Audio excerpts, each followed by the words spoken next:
Ang title ko po sa pag-aaral natin ngayon ay All Souls Day, Reformation Day, and the Gospel. Yung pong mga passages na ating titingnan ngayon ay manggagaling sa Book of Romans, chapter 1. Ang isang bibigyan ko ng diin ngayon ay ang Romans chapter 1 verses 16 up to 17. Pero ito ay maaring mag-extend up to chapter 3. Kaya lang kailangan kong tansyahin kung gaano katagal aabutin itong aking pagtuturo dahil meron akong mga bagay na gustong i-share sa inyo ngayon base na nga dito sa title ko na di ko pa matansya kung gaano kahaba aabutin ito. Kaya titingnan natin kung saan tayo titigil.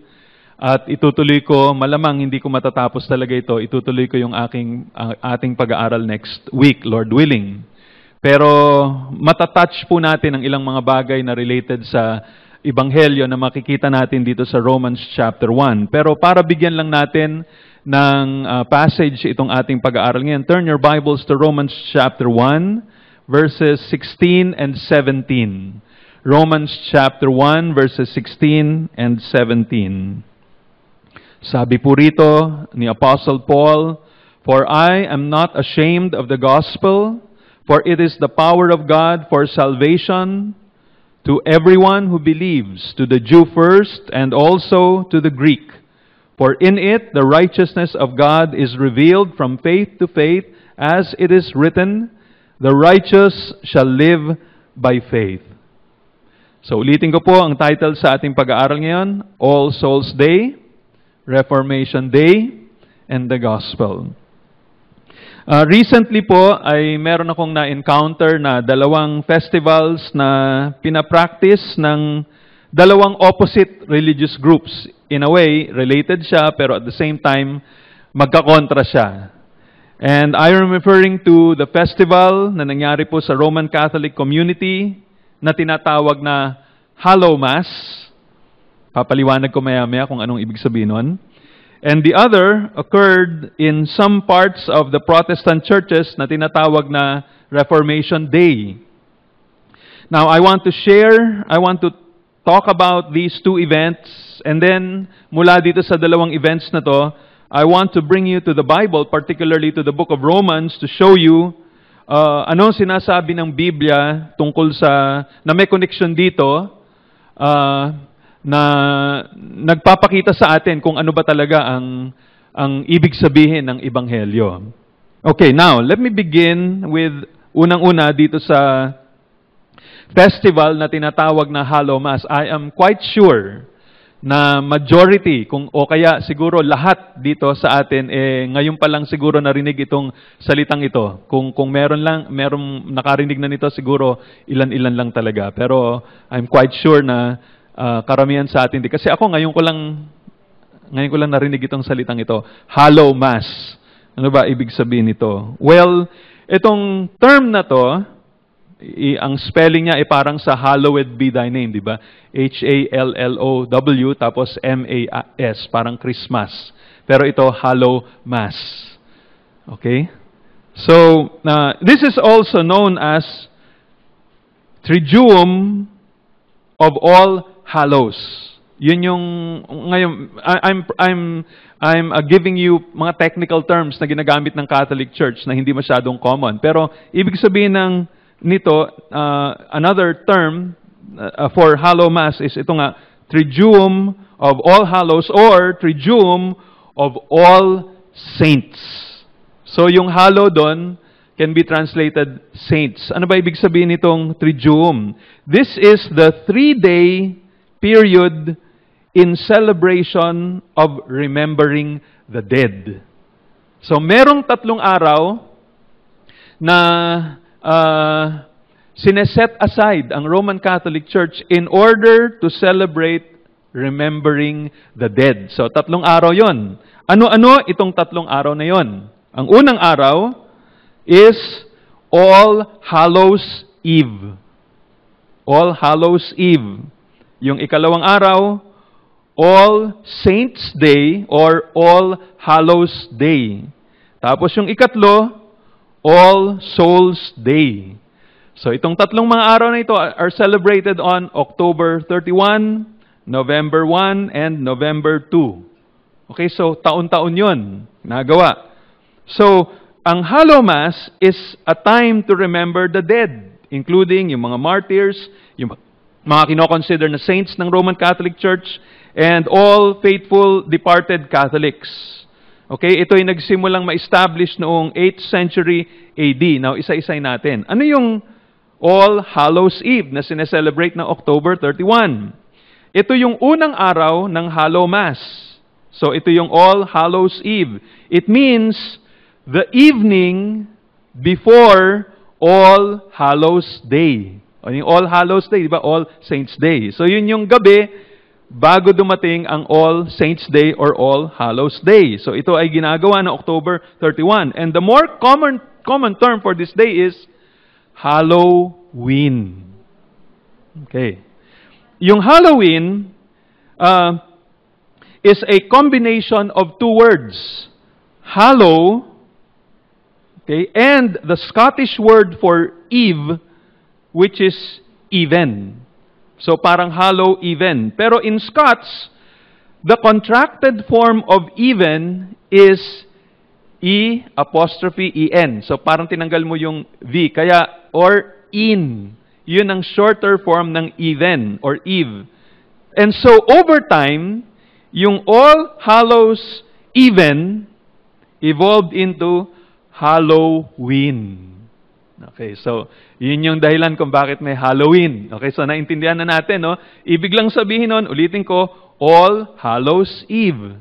Yung gabi bago ng Hallows Day. Okay, so pangalawa, All Saints Day, November 1, or All Hallows Day. So yun naman yung All Saints Day. So All Saints Day is considered by the Roman Catholic Church as a holy day to honor all the so-called saints and martyrs who are known and unknown. In times of persecution kasi noon, no, many Christian martyrs died, and because people felt that every martyr should be venerated, a common day of remembrance was instituted to remember them.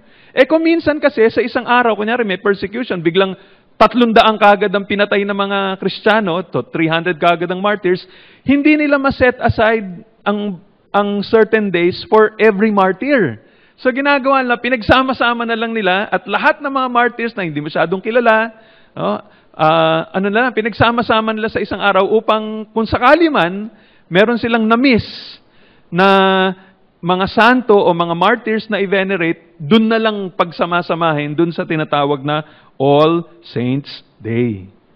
Okay, so kasama na dito yung hindi masyadong makilala. Now, of course, sa Pilipinas, meron tayong dalawang mga santo na, kung di ako nagkakamali, yung isa ay yung taga Manila na si Lorenzo Ruiz, na namatay as a martyr and canonized by the Catholic Church in 1987, at yung sakristan na si Pedro Calungsod ng Cebu, na namatay din bilang isang martyr and canonized on October 21, 2012. So yan ang alam ko, ewan ko kung nadagdagan na, basta yan ang alam kong dalawang Catholic saints na mga Pinoy.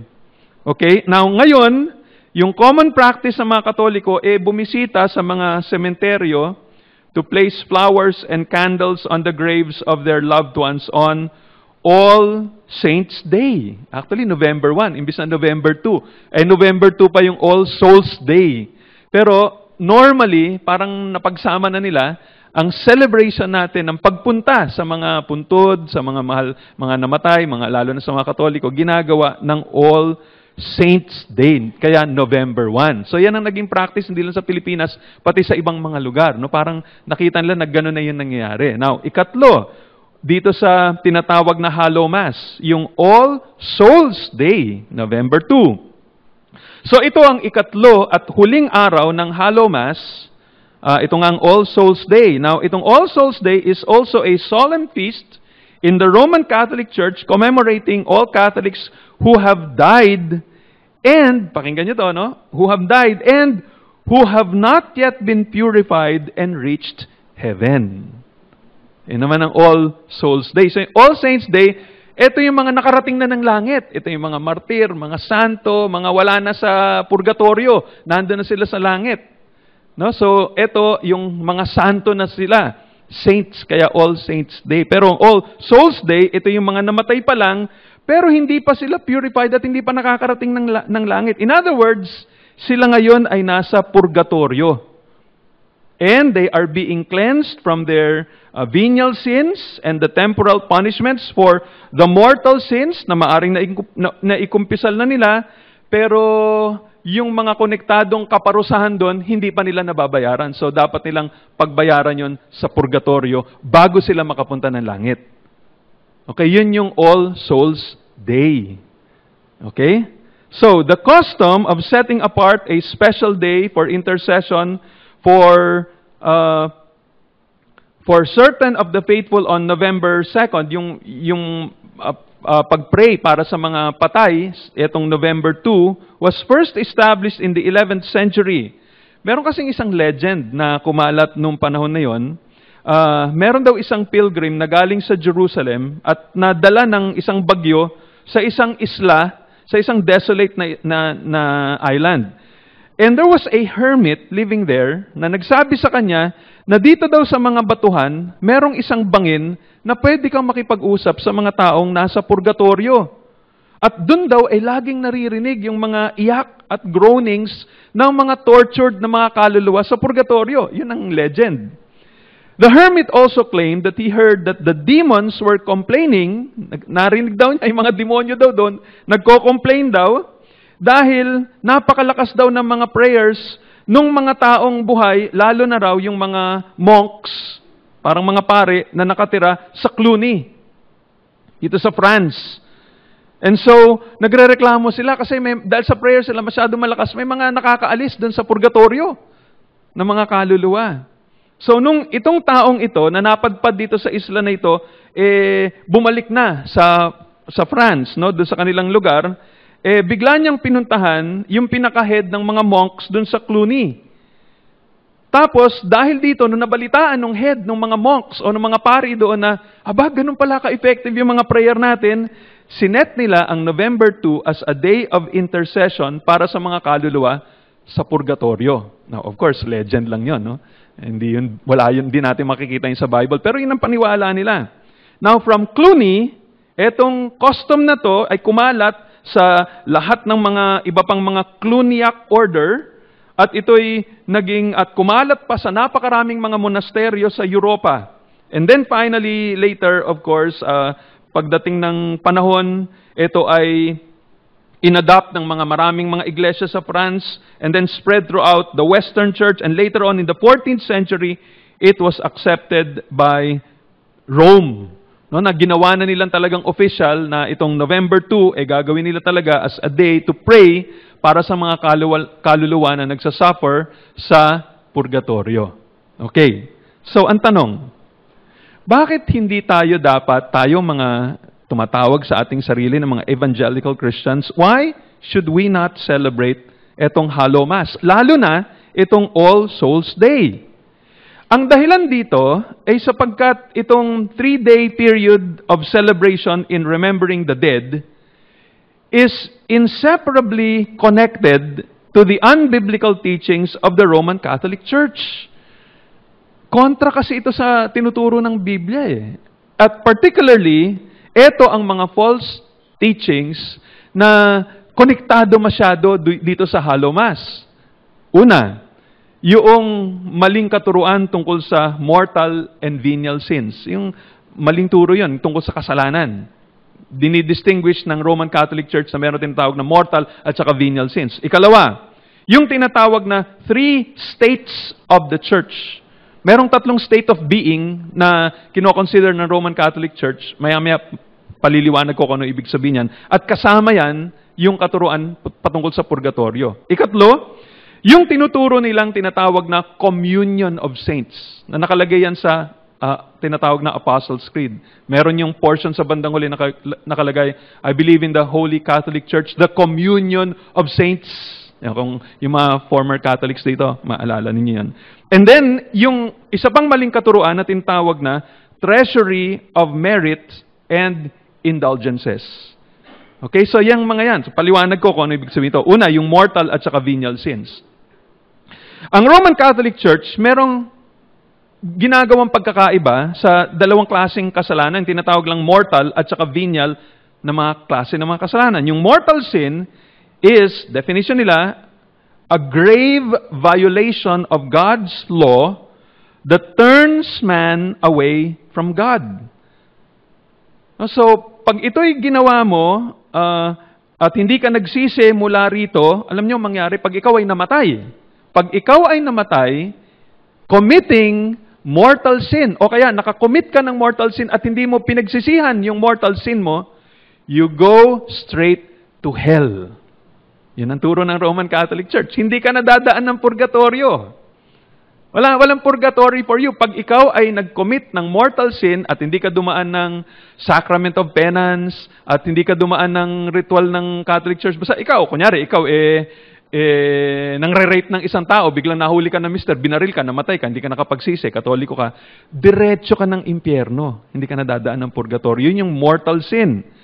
Kasama sa mga mortal sin, abortion, anger, adultery, blasphemy against the Holy Spirit, disrespect towards parents, drunkenness, envy, false witness, fornication, greed, idolatry, impurity, jealousy, male prostitution, murder, sodomy, sorcery, thefts.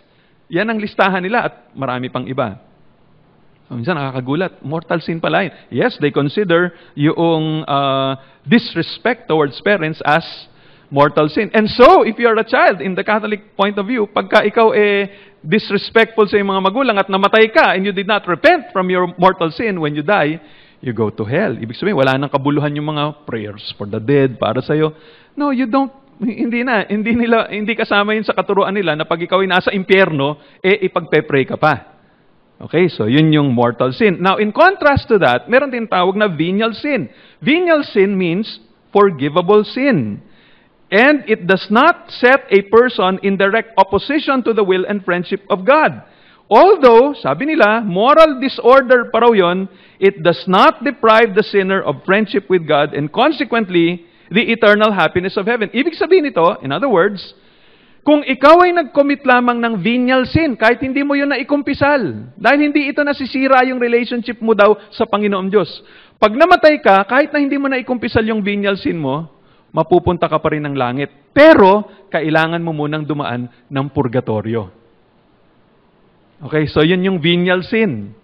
Okay, pag venial sin, hindi nawawala yung eternal life mo, hindi nasisira yung relasyon mo sa Diyos. Yun ang kanilang turo doon. So may pagkakaiba yung mortal at saka venial sin. Now, kita nyo kung paano ang connection nito sa purgatorio, no? Pagka ikaw ay namatay, ulitin ko, in mortal sin, ay sa kanilang katuruan, diretso ka ng impyerno, hindi ka nadadaan ng purgatory. Pero pag ikaw ay nag-commit ng mortal sin, pero humingi ka ng tawad, meron silang intindi doon.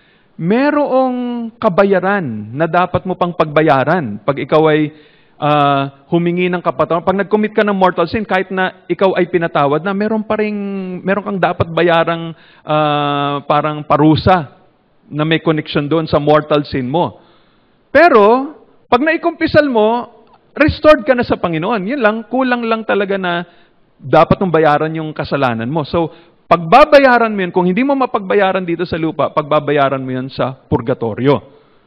Okay, so, ganun. Pero pag mortal sin kang namatay, wala ka na pag-asa, diretso ka na sa impyerno. Now, pangalawang bagay na tinuturo nila, bakit hindi tayo dapat nagse-celebrate nitong All Souls Day na tinatawag lahat, nagpe-pray para sa mga patay? Because of what they call the 3 states of the church.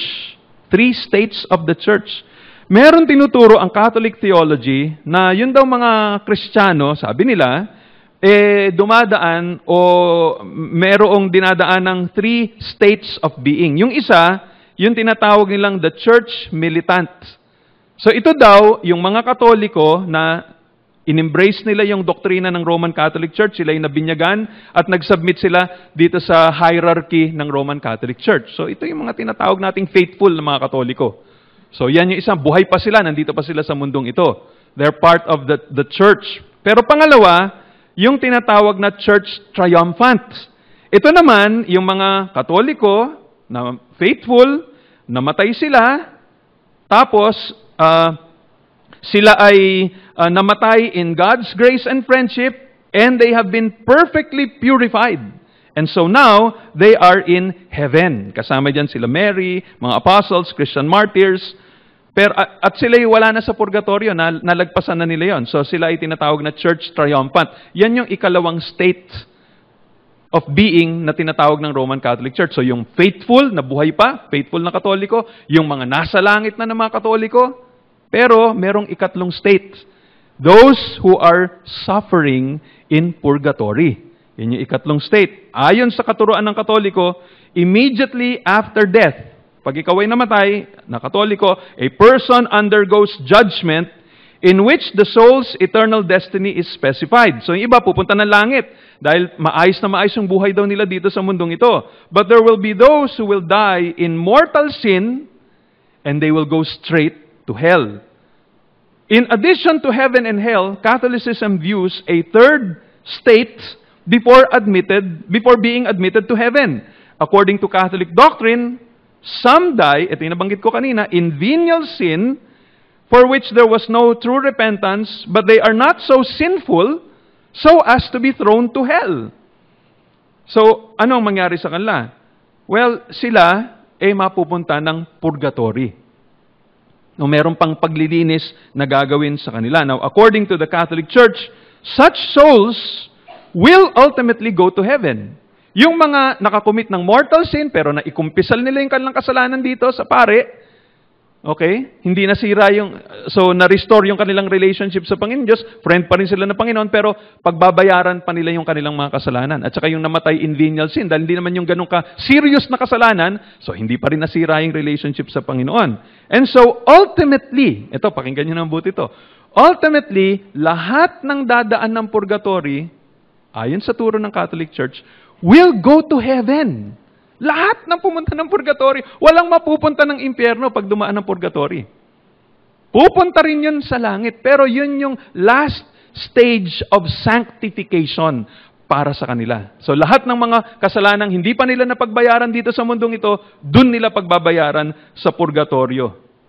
Okay, now according to the 13th century theologian and philosopher Thomas Aquinas, the least degree of pain in purgatory surpasses the greatest pain one can endure in the world.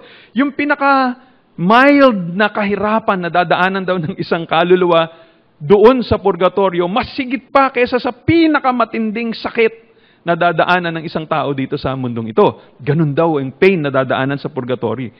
The degree of pain and duration of discomfort, though, sabi nila ng Roman Catholic Church, are determined by God depending on the kind of life you led.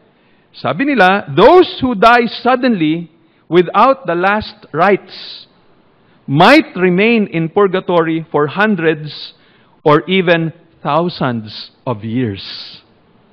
Kawawa naman yung mapunta ng purgatory for thousands of years. So again, ito'y katuruan nila. So ngayon, ano ang pwede nilang gawin to shorten their time spent in purgatory? Ito ngayon pumapasok ang Catholic teaching of the doctrine of the communion of the saints and praying for the dead. Okay, ano naman itong communion of the saints? Pakinggan nyo na mabuti. According to the teaching of the Roman Catholic Church, the communion of saints is the spiritual unity that binds together the faithful on earth, the souls in purgatory, and the saints in heaven in one mystical body under Christ, its head. Parang similar yan dun sa intindi ng mga evangelicals, ng mga Bible-believing Christians regarding the church. Iba, pag ikaw ay naging part ng church, pag tinanggap mo si Jesus Christ as Lord and Savior, whether ikaw ay Pilipino, Japanese, Amerikano, African, or whatever, you are part of the universal body of the Lord Jesus Christ. Okay?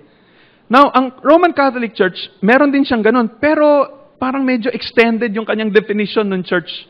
Yung church nga nila, as I said, merong tatlong aspeto. Yung mga buhay pa, na part of the Roman Catholic Church, yung mga santo na nasa langit, at yung mga nag-struggle pa sa purgatory, na papunta rin naman ng langit eventually.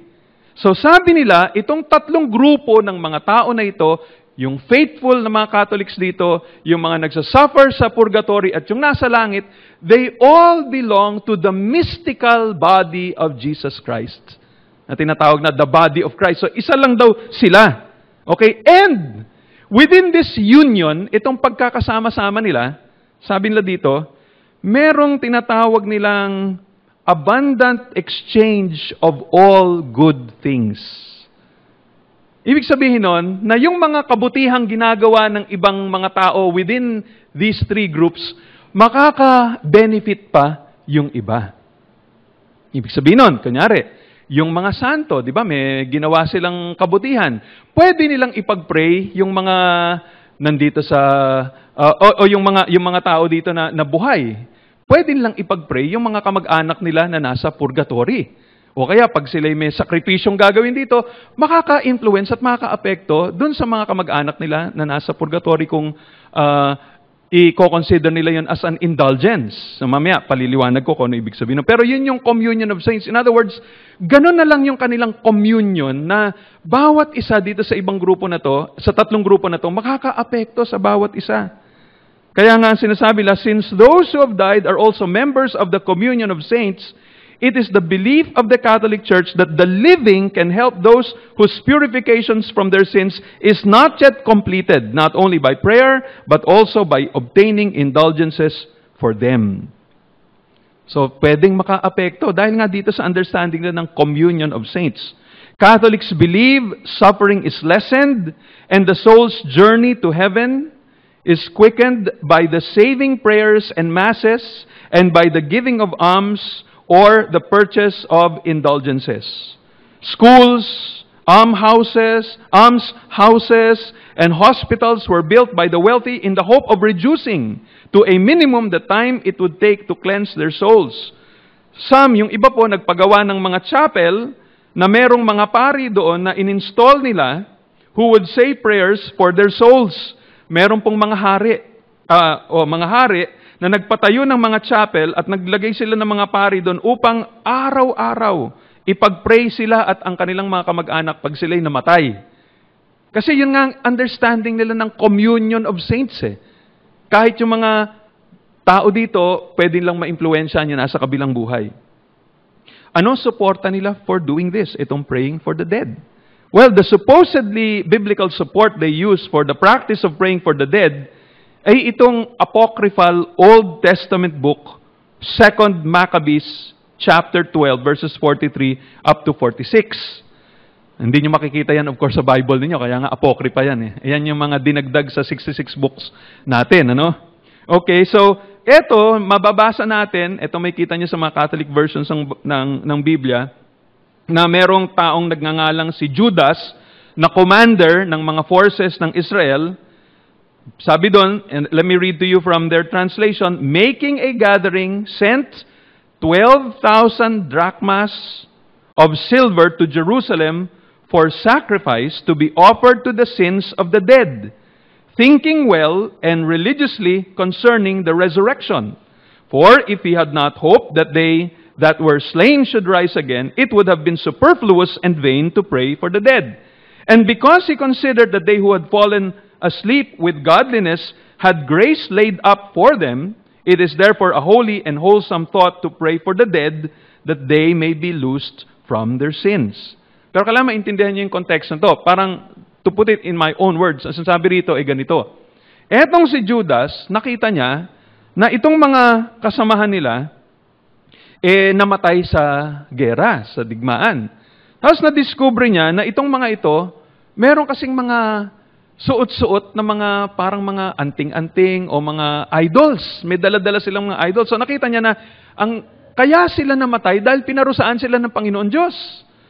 So ngayon, ang kanyang solusyon magpadala ng 12,000 drachmas of silver to Jerusalem para mag-sacrifice para sa kanila, para sila ay patawarin ng Panginoon sa kanilang nagawang malaking kasalanan. No? So, sabi niya na, sinasabi dito, kung siya ay hindi naniniwala sa resurrection ng mga patay, baliwala yung kanyang ginawa.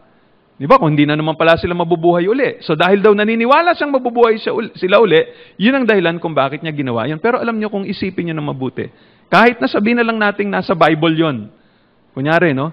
Pero kung isipin niyo, kontra pa rin ito sa tinuturo ng Roman Catholic Church. Kasi itong mga taong ito namatay in mortal sin. Ang turo ng Roman Catholic Church, pagka ikaw ay namatay in mortal sin at hindi ka nagkumpisal sa iyong mga kasalanan before you died of mortal sin, walang silbi ang mga prayers para sa iyo. May silbi lang yon pag ikaw ay napunta ng purgatorio at kaya ka napunta ng purgatorio because you died of venial sin or you died of forgiven mortal sins. Itong mga to, hindi man sila napatawad sa kanilang mga mortal na mga kasalanan. No? Kaya nga sila daw namatay dahil nga pinarusahan sila ng Diyos because of their idolatry. Kaya hindi pa rin ito pwedeng gamitin. Pero anyway, yan ang ginagamit ng Roman Catholic Church na suporta for praying for the dead. Okay, now, another term, yung tinatawag nila na treasury of merit. Treasury of merit. Again, kanina nabanggit ko itong communion of the saints na merong exchange of all good things na tinatawag. Ibig sabihin natin ito, ang ibig sabihin nila nito, na yung kabutihang gagawin ng isang grupo ng mga tao, like for example, yung mga nandito sa lupa, pwedeng makaapekto dun sa nasa purgatorio. Ngayon, paano nangyayari yon? By what is called the treasury of merit. Itong treasury of merit na tinatawag, includes parang kaban o lalagyan ng mga merits, no, ng mga merits, mga sobra-sobra ng kabutihan, kumbaga, no. Ito kasama rito yung merits ni Jesus Christ. Kasama daw dun sa treasury of merit na 'yon. Kasama rin dito yung merits ni Mary. Sobrang daming merits nito. Kasama din daw ang merits dito ng mga santo na sa sobrang kabutihang ginawa nila, sobra-sobra para sa kanilang sarili. May sobra pa, so pwedeng ilagay yun dito sa treasury of merit. Ganon din yung mga martir. Sobra-sobra yung kanilang mga good works para sa kanilang sarili. Yung sobra nun, nilalagay dito sa treasury of merit na to. So, mula dito sa treasury of merit, remember, ito yung merits ni Jesus, merits ni Mary, merits ng lahat ng mga saints at mga martyrs. Pwedeng kunin ng Santo Papa etong mga merits na to at ibigay dun sa mga kasama rito sa Catholic Church, lalo na dun sa mga taong nagsasuffer sa purgatory. Pero ang gagawin ng mga tao na buhay, magpapakabait sila, o magpe-pray sila, o magpapamisa sila, tapos, kumbaga, mabibigyan sila ng indulgence. No, yun yung manggagaling dito sa treasury of merit. Merong iba't ibang mga indulgence, merong yung ordinaryong pang-araw-araw na indulgence, isang araw lang na ganito, o meron din yung pag ganito ang ginawa mo, mas maraming indulgence. Depende kung ano sabihin nung Santo Papa. Sinabi niya ito, converted ito into 40 days of para dun sa mga suffering in purgatory. So may mga ganun sila na ginagawa. So galing yan dito sa treasury of merit. So again, no, tingnan ninyo. These are the reasons why evangelical Christians do not celebrate itong mga ito. Dahil nga, kung naiintindihan talaga nila ito ng mabuti, ito ay masyadong nakakonekta dito sa mga maling katuruan regarding sin, dahil may mortal tsaka venial sin, hindi naman yun nakalagay sa Biblia. And itong 3 states of the church and purgatory, itong tinatawag nilang communion of saints and the treasury of merit and indulgences. Now, of course, hindi ko po sinasabi na, kunyari, ito, bakasyon. Yung mga kamag-anak mo nandun sa sementeryo. Gusto mo lang silang makasama dahil nandun silang lahat eh. Nandun si lolo mo, si lola mo, nandun yung auntie mo at gusto kanilang makita. Punta tayo doon. Samahan lang natin sila.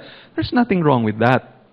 Pero ang sinasabi ko, when you start to pray for the dead, yung magsasabay ka na talaga dito sa dahilan kung bakit may All Souls Day. Kaya nga may All Souls Day dahil para mag-pray kayo para sa mga kamag-anak nyo who are suffering in purgatory. Pag ginawa na ninyo yun, either you are not a Christian or you are totally ignorant of Christian doctrine. Kasi kontra yan sa tinuturo ng salita ng Panginoon Diyos. Okay, now, let me introduce you to another festival. So yan, nakita natin, Roman Catholic Church na festival yan. Now, another festival which is celebrated in some Protestant churches, which is called the Day of Reformation, which is celebrated October 31. Actually, dun sa inattendan ko na Christian Reformed churches, ginagawa nila ito annually, itong Reformation Day, but they celebrate it on the last Saturday before October 31. O kasi kung minsan natatapat na linggo, so ginawa nila, okay, yung huling Saturday. Okay, so doon nila ginagawa itong Day of Reformation. Now, bakit? Bakit nila sineselebrate ito na October 31? Hindi ito yung Halloween. Hindi ito Halloween. Ito yung Reformation Day. Now, bakit? Ito yung kwento behind it. Ito ay galing, basahin ko sa inyo from the book of Michael and Rusten, The One-Year Christian History. Sabi ng kwento doon ay ganito. In 1517, a Dominican friar named Johann Tetzel had been selling indulgences near Wittenberg, dito sa Germany, to raise money for constructing St. Peter's Basilica in Rome. Yun ang naging pakana ng Pope. Sabi niya, kailangan ko ipatayo itong St. Peter's Basilica. Gusto ko gawing maganda ito. Pero ano gagawin ko? So naisip niya, gamitin niya yung sale of indulgences. Binebenta itong mga indulhensya na kung saan, again, kukuha ka dun sa Treasury of Merit. Pag nagbayad ka ng malaki, okay, bibigyan ka ng Treasury of Merit at mapapatawad ka, o hindi naman mapapatawad, kundi may maitutulong yun upang hindi ka magdusa sa purgatorio o yung kamag-anak mo makalaya doon. Okay, so yun ang ginagawa. Now, ayon kay Tetzel, ito yung naging salesman ng sale of indulgences dito sa iba't ibang mga lugar. Now, ayon kay Tetzel, ito kanya sinasabi, those who purchased an indulgence would receive remission in purgatory. Yung makakatanggap sila ng paghuhugas dun sa purgatorio. Indulgences could also be purchased on behalf of dead relatives and friends. So, yung indulgence, pag ikaw nagbayad dito sa indulhensya, pwedeng mabawasan yung pagdurusa mo, ikaw mismo, pag namatay ka, pag napunta ka ng purgatorio, or pwede mong gamitin yung indulhensya na yon para sa mga kamag-anak mo o mga kaibigan mo na nagsasuffer sa purgatory. Ito ang sinasabi ni Tetzel na talagang nakapagpainis kay Martin Luther. Sabi niya sa kanya sermon, as soon as the coin in the coffer rings, the soul from purgatory springs. Ibig sabihin, pag kayo ay naglagay ng pera dito sa lalagyan nitong pera na to, pagkahulog ng mga pera doon, merong kaluluwa na makakalaya sa purgatorio. Yun yung paraan para makabenta siya. Siyempre, mga tao, gusto nila yun. Pero kaya nagawa yung St. Peter's Basilica. Anyway, ganito ang nangyari. The sale of these indulgences infuriated Martin Luther, who was at that time a professor of biblical studies at the University of Wittenberg. Pero remember, at this time, pari pa si Martin Luther. Pero si Martin Luther, nag-aral na ng Bible. Nag-struggle siya nung una eh. Tapos nag-aral siya ng Bible, nag-aral siya ng Greek, until marami siyang na-discover nung pinag-aralan niya ang Book of Romans. So anyway, ang nangyari, etong si Martin Luther, galit na galit dahil ang dami na niyang na-discover. Actually, nung time na to, born again na siya, naligtas na siya. So ang ginawa niya, sumulat siya ng tinatawag na 95 theses or 95 propositions para umatake nitong sale of indulgences. Yun ang talagang ginawa niya. Ngayon, ang plano niya, makipagdebate sa mga magagaling, sa mga matatalino, sa mga clerics, para ipakita sa kanila, mali ang ginagawa nyo, lalo na si Johann Tetzel, galit na galit nga siya sa kanya.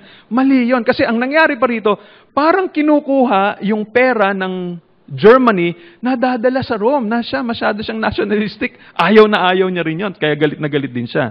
Anyway, ginawa niya, pinako niya itong 95 thesis niya, dito sa Wittenberg door or sa Castle Church in Wittenberg dito sa Germany noong October 31, 1517.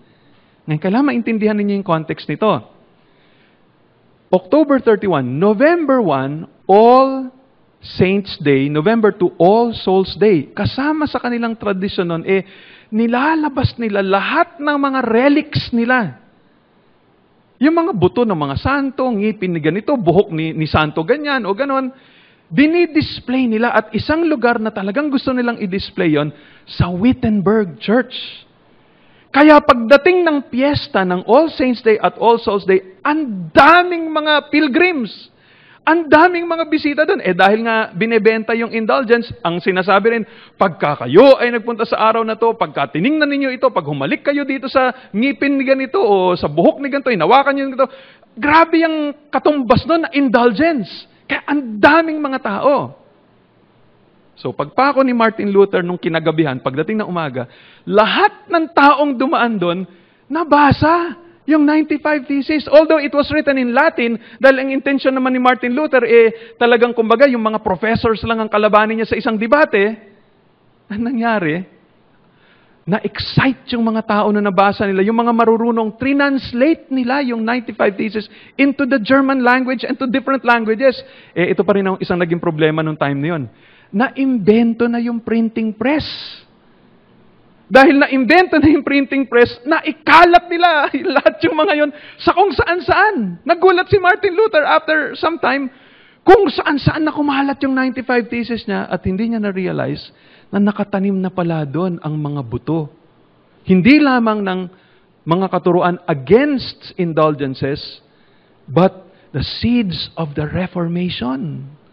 Naitanim na yung buto doon. And after a few more years, talagang grabe na yung kalat, grabe na yung pag-raise up ng Panginoon sa mga taong naintindihan na nila, tapos nasuportahan pa yan ng ibang katuruan ni Martin Luther. And so, yun nga, ito na, nangyari sa atin, meron ng Protestant Reformation. No, so, yun yung nangyari nung time na yun. Ang interesting dito, bago nangyari lahat yun, nung hindi pa na-discover ni Martin Luther, etong tinuturo ng Book of Romans, eto ang kanyang experience noon.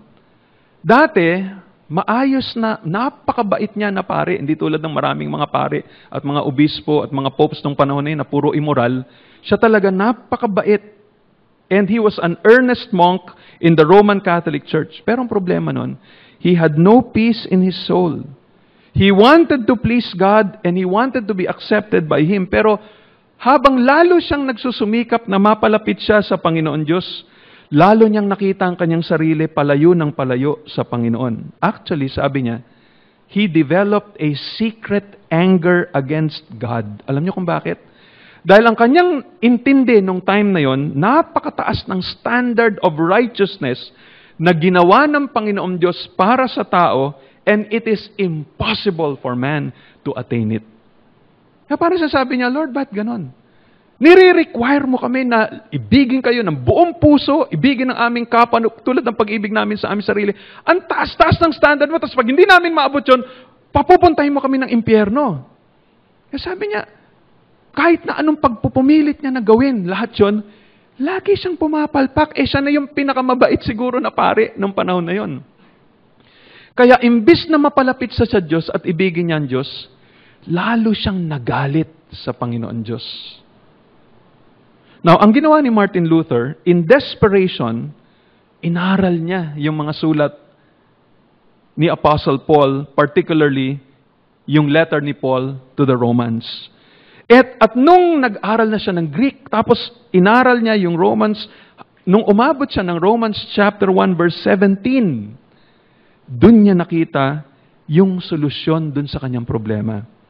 Ang Romans 1:17 nakalagay doon, for in the gospel, the righteousness of God is revealed from faith to faith, as it is written, the righteous shall live by faith. Dito niya nakita, ito pala ang ibig sabihin nito kontra dun sa kanyang maling iniisip. Lalo pa niyang inaral yung kanyang Greek New Testament at sa kanyang pag-aaral na discovery pa niya na ang ibig sabihin pala ng repentance, metanoia, is a change of heart. Hindi lamang yung baguhin mo yung panlabas na kilos mo, tulad ng mga tinuturo ng mga theologians nung panahon na yon.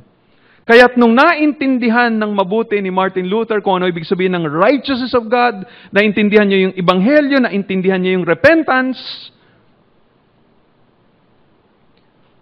dito siya tumanggap sa Panginoon at siya ay na-born again. So, nung October 31, 1517, yun na nga, pinako niya yung 95 Theses niya dito sa Wittenberg door to attack itong doctrine and sale of indulgences Pero as I said, hindi niya na-realize that this would lead to the great Reformation movement of the 16th century. Ito ang kadahilanan kung bakit maraming mga Protestant churches ngayon, they celebrate etong tinatawag na Reformation Day. Okay, ngayon, etong gusto kong gawin, just a little bit, dito sa natitira nating panahon, I want us to look at this portion of the book of Romans and particularly yung mga passages na nag-strike sa heart ni Martin Luther that brought about itong change na to at kung bakit nagkaroon itong Reformation. Ang gagawin natin, actually una, siguro ngayon, bigyan ko lang kayo ng bird's eye view kung ano i-cover natin sa ating pag-aaral. Una, I want us to look at itong theme na binasa natin ng Romans chapter 1, 16 and 17. Ito yung tema nitong letter na to, the theme of the letter. Pangalawa, I want us to look at Romans chapter 1 verses 18 up to chapter 3 verse 20. Pero ito na nga sabi kong hindi natin magagawa yan ngayon. Pero anyway, just to give you a bird's eye view, dito natin makikita sa Romans 1:18 up to chapter 3 verse 20, yung tinatawag kong the context of the gospel. Etong context of the gospel. And then later, pagkatapos kong ma-deal itong context, itong konteksto ng Ebanghelyo, we are going to look at the heart of the gospel in Romans chapter 3 verses 21 up to 25. Romans chapter 3 verses 21 up to 25. So ulitin ko, titingnan natin the theme nitong book of Romans, yung Romans 1:16 to 17. Ikalawa, the context of the gospel. Meron tayong tatlong bagay na makikita dyan. Pero yung context of the gospel, Romans 1:18 up to chapter 3 verse 20. And then finally, pagkatapos natin makita yung context ng Ebanghelyo, we are going to look at the heart of the gospel, Romans 3 verses 21 up to 25. Maybe some of you are wondering at this point, bakit hindi tayo dumiretso na lang kaagad dito sa heart of the gospel? Ba't kailangan pa tayong dumaan dito sa context, sa theme of the letter, sa context of the gospel? Well, ang dahilan ay dahil hindi po natin ma-appreciate itong heart of the gospel at kung bakit talagang tuwan-tuwa si Martin Luther dito kung hindi natin maintindihan itong context ng Ebanghelyo. Dapat makita mo muna yung konteksto bago mo talaga ma-appreciate yung heart of the gospel. Or to put it in different words, kailangan muna nating marinig yung bad news bago natin ma-appreciate yung good news.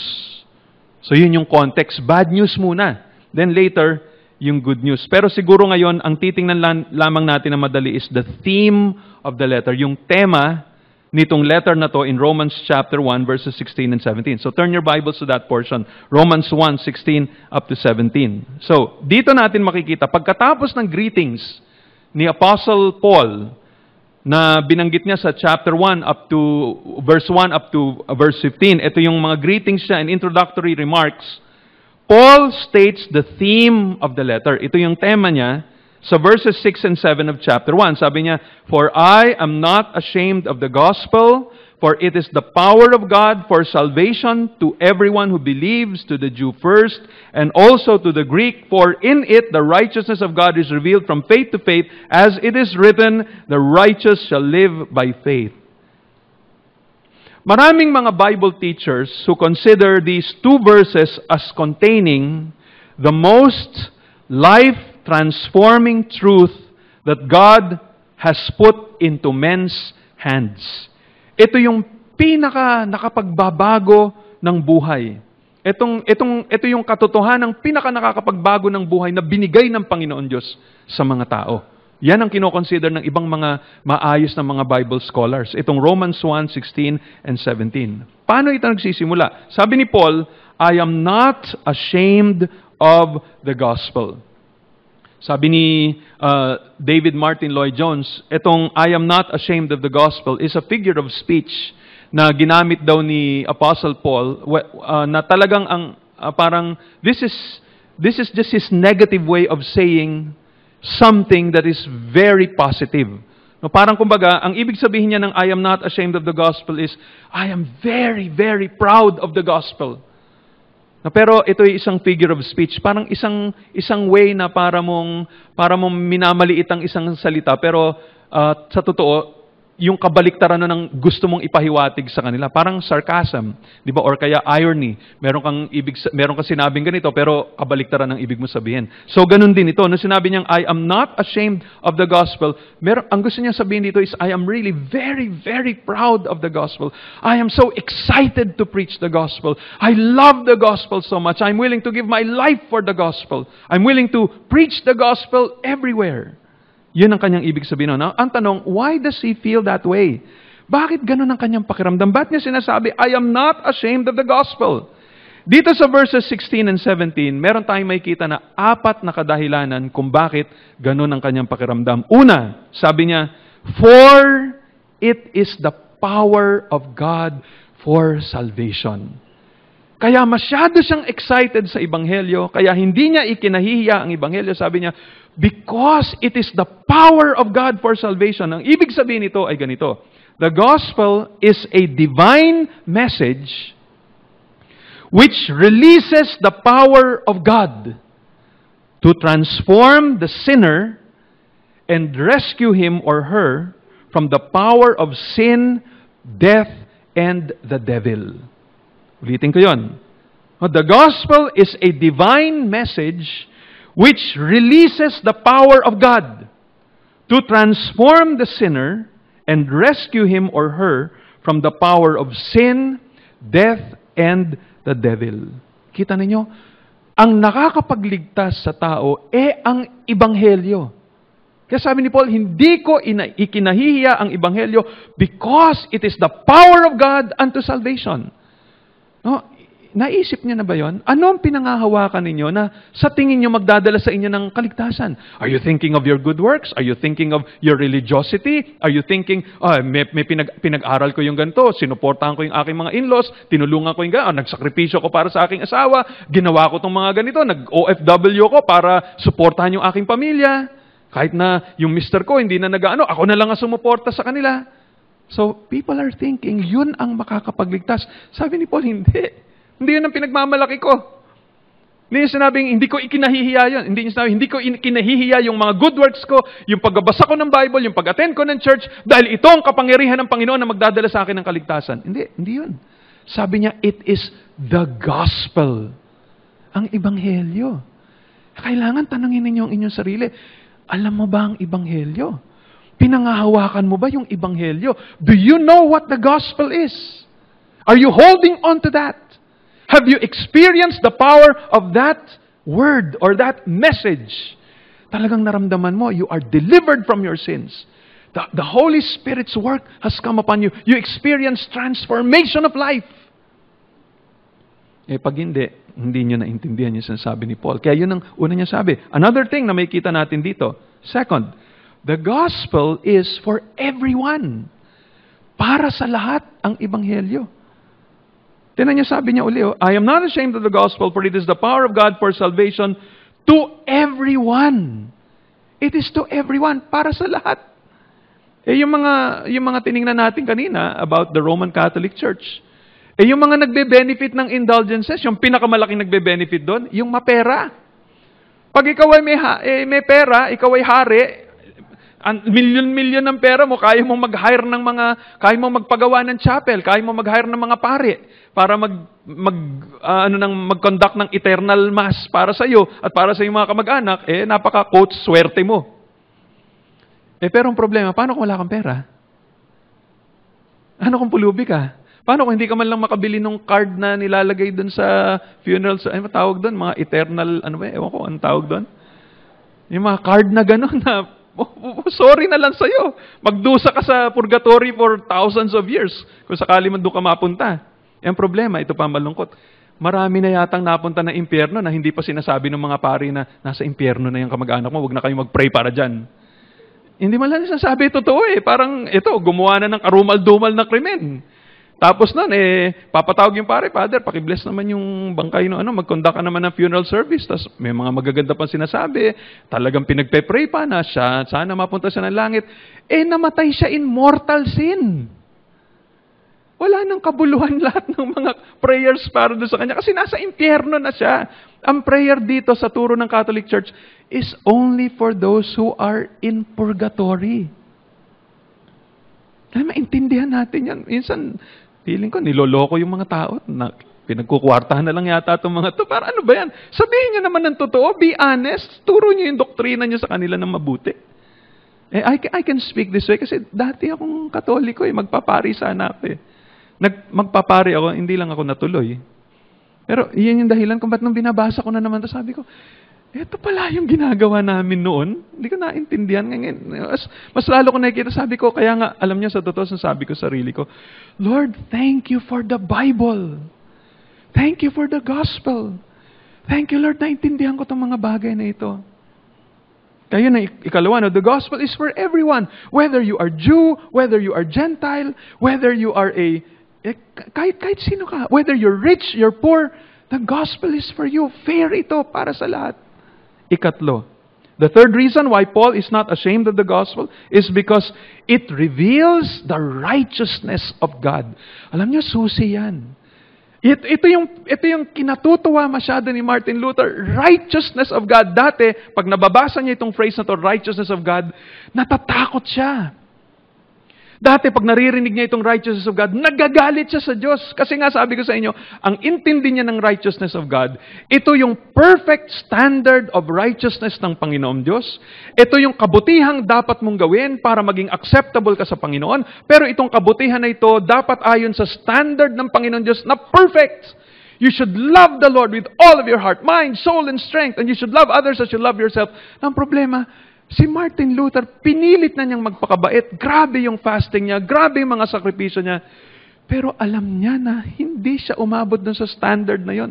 Kaya galit na galit siya sa Panginoon Diyos sa kanyang puso. Until naintindihan niya kung ano itong ibig sabihin na totoo nitong righteousness of God. Ang righteousness of God, tama in a way. Ang ibig sabihin nun, itong perfect righteousness na naaayon sa perfect standard ng Panginoon. Pero kung babalikan ninyo yung Romans chapter 1 verse 17, sabi rito, for in it, ano yung in it? In the gospel. Dun daw sa ebanghelyo, the righteousness of God, tapos tingnan nyo nakadagdag dito, sabi dito, the righteousness of God is revealed. Is revealed. Ang ibig sabihin nito, hindi ito galing sa'yo. Hindi ito yung perfect righteousness na ikaw ang magpupumilit gumawa hanggang sa maabot mo yung standard ng Panginoon, kundi ito yung ipinaalam ng Panginoon, pinakita ng Panginoon Diyos. Galing ito sa Panginoon, nagsimula ito sa Kanya. Hindi ito nagsimula sa atin. Doon nagkamali si Martin Luther. Akala niya, ibig sabihin ng righteousness of God, sa akin magsisimula, dapat ako gumawa ng kabutihan, dapat ma-perfect ko itong righteous standard ng Panginoon. Until nakita niyo to, teka muna, sabi rito, the righteousness of God is revealed. Hindi ito galing sa akin. Hindi ito, the righteousness of God is attained. Hindi, it is attained.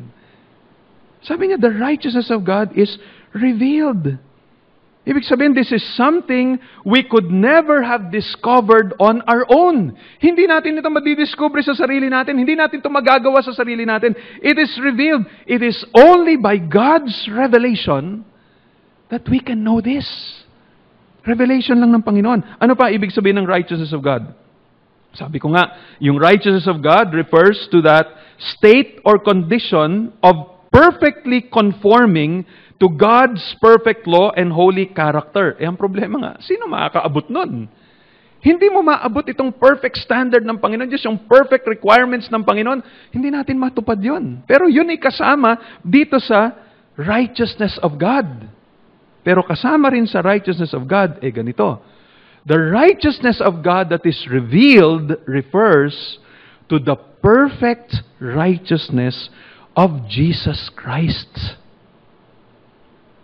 Yung perfect righteousness ni Jesus Christ.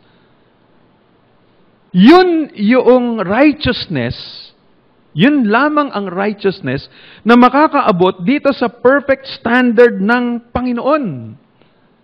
Kaya nga hindi ito manggagaling sa iyo. Ito'y manggagaling kay Jesus Christ. Ito'y manggagaling sa Diyos.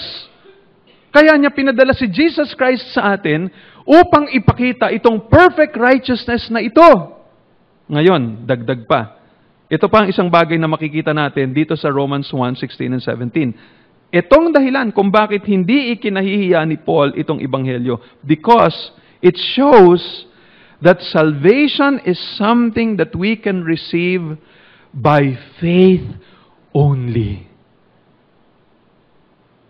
Ang paraan lang para matanggap mo itong perfect righteousness na kay Kristo is by faith only. Kaya tingnan nyo, balikan nyo sabi rito, for in it, dito daw sa Ebanghelyo, the righteousness of God is revealed. Paano? From faith for faith, as it is written, the righteous shall live by faith.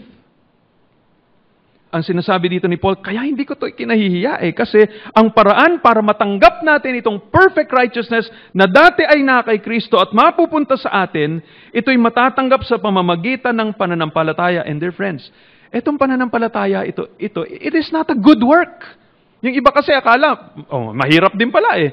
Okay nga, ang righteousness na ito, na perfect, galing kay Kristo, kailangan matatanggap mo lang yun by faith. Pero ang problema, mahina kasi yung faith ko eh. So hindi ko rin matatanggap ito. Hindi yun ang ibig sabihin ng faith eh.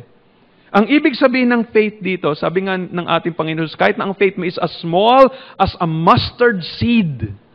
Kahit na maliit lang yon. Ang importante, ano ba yung object ng iyong pananampalataya? Hindi lang ito yung may pananampalataya ka, malaki ba o maliit. Kahit na gaano yung kaliit.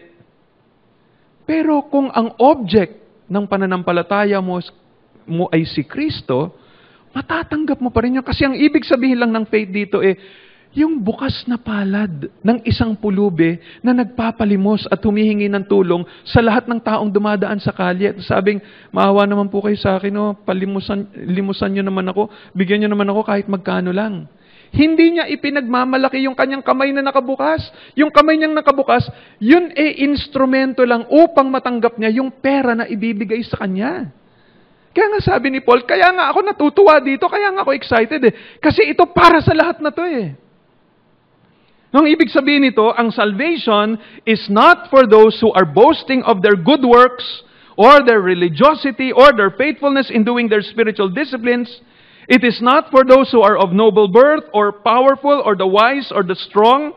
Whether you are the emperor of Rome or the slave for sale in the marketplace, whether you are Pope Francis or a Joram Ramos or a Mother Teresa or a Janet Napoles, you can be saved and receive eternal life by acknowledging you need a righteousness outside of yourself and you humbly receive it by faith. Yun yung good news. Yun yung nakalagay sa Ebanghelyo. Ayan ngayon, mga kaibigan, ng na-discover ni Martin Luther. Titingnan pa natin yung, ano pa lang ito, theme pa lang yon. Hindi pa niya in-expound. Kaya nga may Romans Yung the rest na sasabihin niya, dun na niya i-expound kung ano ibig sabihin ito. Yun, parang, ano pa lang yun? Parang, tema pa lang yun. Ito, theme. This is my thesis. Ito yung thesis ko. Na ang salvation is by grace alone, by faith alone. Itong isi-share ko sa inyo, it is about the gospel. Itong gospel na to, it's the power of God for salvation. It is about the righteousness of God. It is for everyone. This is received only by faith. Ayun, balik natin yung tanong sa ating sarili. Mga kaibigan, hindi aksidente na kayo ay naririto ngayong umaga. Hindi aksidente. Kung kayo naririto, itinalaga ng Panginoon even before the creation of the world na kayo ay mauupo dyan sa upuan na yan, sa oras na to, upang marinig ang mensahe na to.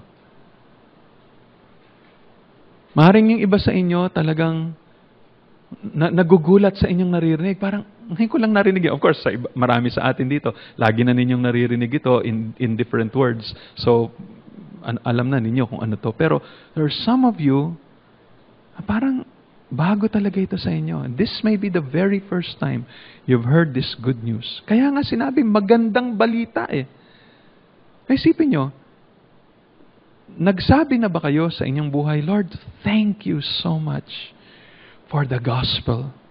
Talagang magandang balita yon. Thank you so much, Lord, I am already saved. Dahil nanampalataya ako sa inyong ebanghelyo. Kung hindi nyo pa nasasabi yan sa inyong buhay, sigurado hindi pa kayo ligtas. Sigurado kayo ay mapupunta ng impyerno. Lalo na kung ngayon, kadadaan lang ng Holy Week at yan ang inyong ginagawa, nagpe-pray kayo para sa mga kaluluwa at na nasa purgatorio. Ibig sabihin, hindi nyo talaga naintindihan ang ebanghelyo. And so as I said, it is by God's providence that you are now here and you are seated in that very chair listening and hearing these words. Nais ng Panginoon na maintindihan ninyo, ito ang ebanghelyo. Ang ebanghelyo ay para sa lahat. Hindi ito para sa magaling. Hindi ito para sa mayaman. Hindi ito para sa super bait. Dahil sa totoo, paliliwanag nga ni Paul, lahat tayo ay talagang makasalanan at bagsak sa standard na ginawa ng Panginoon.